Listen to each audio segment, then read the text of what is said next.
ఒక 2-3 గంటలు సినిమా చూసి బాలేదని చెప్తారు. నిర్మాతలు మళ్ళీ ముందుకెలా వస్తారు చెప్పండి మీరు? నిర్మాతలు ముందుకెలా వస్తారు? ప్రతి ఒక్కరు 5 నిమిషాలు ఏదో మేము కెమెరా ముందు నిలబడి మాట్లాడి, ఇంకోటి ఏంటంటే పెద్దగా ఇక్కడ మైనస్ అయ్యేది, ఏ హీరో ఫ్యాన్స్ అయినా సరే ఫ్యాన్సే సినిమాని చెడగొడుతున్నారు. మా హీరో తోపు, మా హీరో తోపు, అందరు హీరోలే తోపు. మీరు ఎవరైతే ఫ్యాన్స్ ఉన్నారో ఫ్యాన్స్కి స్పెషల్గా దండం పెట్టి చెప్తున్నాను.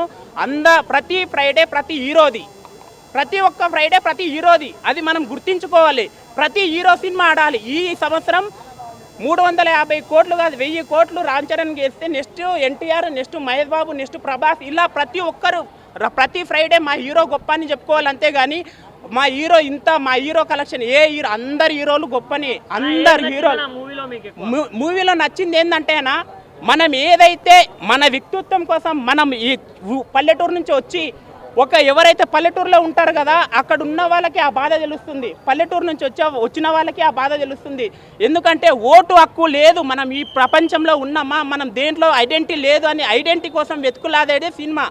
ఎందుకంటే నువ్వు గోల్డ్ మెడల్ గెలిచినా కూడా గోల్డ్ మెడల్ తీసుకోకుండా నా ఊరికి రైలు ఆగాలి అనే ఉద్దేశంతో నా సినిమాని చూపించిందంటే దాని ప్రతి ప్లస్ అనేది ఉంటుంది, మైనస్ అనేది ఉంటుంది. ఇక్కడ ఉన్న వాళ్ళు ఇంతమంది ఉన్నారు, ప్రతి ఒక్కరిలో ప్లస్ ఉంటాయి, మైనస్ ఉంటాయి. కొంతమంది ల్యాగ్ ఉంది అంటున్నారు. ల్యాగ్ ఉంటుంది అన్న, ల్యాగ్ లేకుండా ఎట్లుంటుంది? నీకు అన్ని చూపించాలంటే ల్యాగ్ లేకుండా 2 గంటలు చూపిస్తారా చెప్పండి?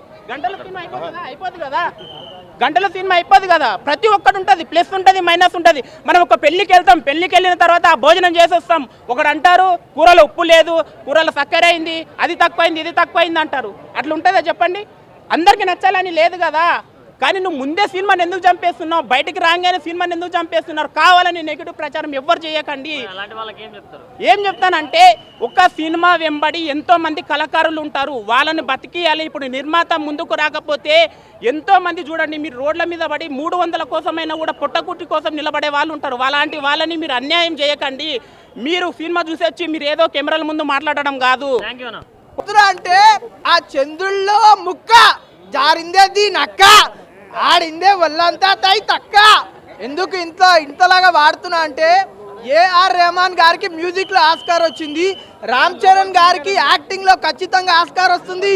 అరే భాస్కర్, రామ్ చరణ్ కి ఇవ్వాలి ఆస్కార్. నిజంగా చెప్తున్నా, రామ్ చరణ్ గారి 1 man పర్ఫార్మెన్స్,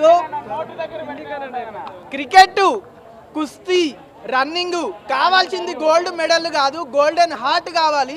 నిజంగా అసలు రామ్ చరణ్ గారి డెడికేషన్, హార్డ్ వర్క్, ఇందులో నిజంగా చెప్తాను, ఖచ్చితంగా రామ్ చరణ్ గారికి ఆస్కార్ అయితే ఇవ్వాలా.